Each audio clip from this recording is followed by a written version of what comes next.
Assalamualaikum warahmatullahi wabarakatuh. Perkenalkan, saya Asna Rizky Bintari dari kelas PGMID NIM 203190129. Pada kesempatan kali ini saya akan mempresentasikan hasil dari artikel yang telah saya buat, yaitu berjudul Pengaruh Kesamaan Gender dalam Pendidikan. Dunia pendidikan merupakan institusi formal yang strategis untuk menumbuh kembangkan pengaruh kesamaan gender di kalangan peserta didik sejak usia dini. Melalui pengelolaan manajemen yang baik akan responsif gender, diharapkan peserta didik paham tentang masa depan yang mampu menjadikan generasi yang sadar akan gender, sehingga kedepannya tidak adanya lagi ketidakadilan gender, karena dengan adanya pendidikan sebagai tempat mentransfer berbagai pengalaman yang akan disampaikan kepada masyarakat. Pengertian dari pengaruh kesamaan gender itu sendiri merupakan suatu strategi pembangunan pemberdayaan perempuan dengan tujuan agar perempuan memiliki hak yang sama dengan laki-laki, sehingga antara keduanya mempunyai kesetaraan dan keadilan yang sama. Keadilan dan kesetaraan gender di Indonesia dipelopori oleh Raden Ajeng Kartini sejak tahun 1908. Perjuangan persamaan hak antara laki-laki dan perempuan khususnya dalam bidang pendidikan dimulai oleh Raden Ajeng Kartini, sehingga sebagai wujud perlawanan atas ketidakadilan terhadap perempuan pada masa itu.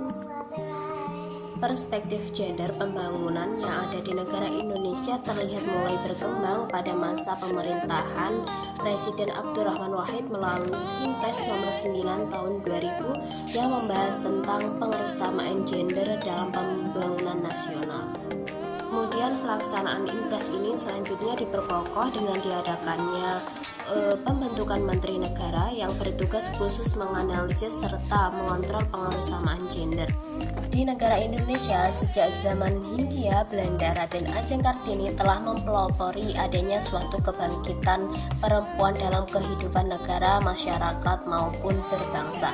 Akan tetapi, hidup di era masa kini, peran perempuan, khususnya perempuan di kalangan keluarga kurang mampu, masih belum nampak adanya suatu keadilan. Misalnya, dalam kegiatan pendidikan, perempuan itu lebih berperan daripada laki-laki, padahal seharusnya sebagai laki-laki dan perempuan itu sama-sama berperan dalam pendidikan. Berikutnya, peran negara dalam menegakkan keadilan gender di Indonesia. Yang pertama pada bidang pendidikan, di mana pada Undang-Undang Dasar Nomor 20 Tahun 2003 tentang Sistem Pendidikan Nasional yang menyatakan bahwa kesempatan pendidikan tidak membedakan jenis kelamin, ras, suku, kedudukan sosial, dan tingkat kemampuan ekonomi yang menyebabkan ketimpangan gender. Kemudian yang kedua, bidang ketenaga kerjaan. Sudah banyak kita ketahui bahwasanya jumlah pekerja perempuan di Indonesia itu semakin meningkat. Nah, peran perempuan sendiri dalam pembangunan ekonomi bangsa maka akan lebih semakin diperhatikan.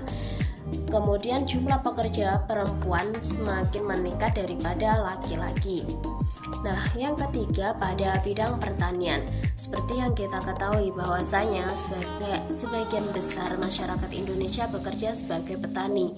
Nah, baik laki-laki maupun perempuan, peran besar dalam meningkatkan hasil pertanian itu lebih berperan ke laki-laki. Yang keempat yaitu peran gender dalam program KB atau keluarga berencana. Nah, program KB memerlukan akomodasi atas pengaruh kesamaan gender. Akomodasi merupakan tindakan untuk menerima perbedaan untuk mendapatkan menyelesaikan sehingga terjalin kerjasama antara laki-laki dan perempuan. Kemudian yang kelima, pengaruh kesamaan gender dalam penanggulangan risiko bencana. Seperti yang kita ketahui bahwa Indonesia merupakan salah satu negara yang sering terjadi bencana, seperti yang kita ketahui saat ini, yaitu sering terjadi bencana banjir. Nah, oleh sebab itu yang sering terjadi tidak bisa menyelamatkan diri sendiri itu dari perempuan. Oleh karena itu perlu adanya pengutamaan gender dalam bidang penanggulangan risiko bencana ini dengan tujuan untuk membantu masyarakat dalam menekankan terjadinya risiko bencana. Cukup sekian dari saya, apabila ada salah mohon maaf yang sebesar-besarnya. Wassalamualaikum warahmatullahi wabarakatuh.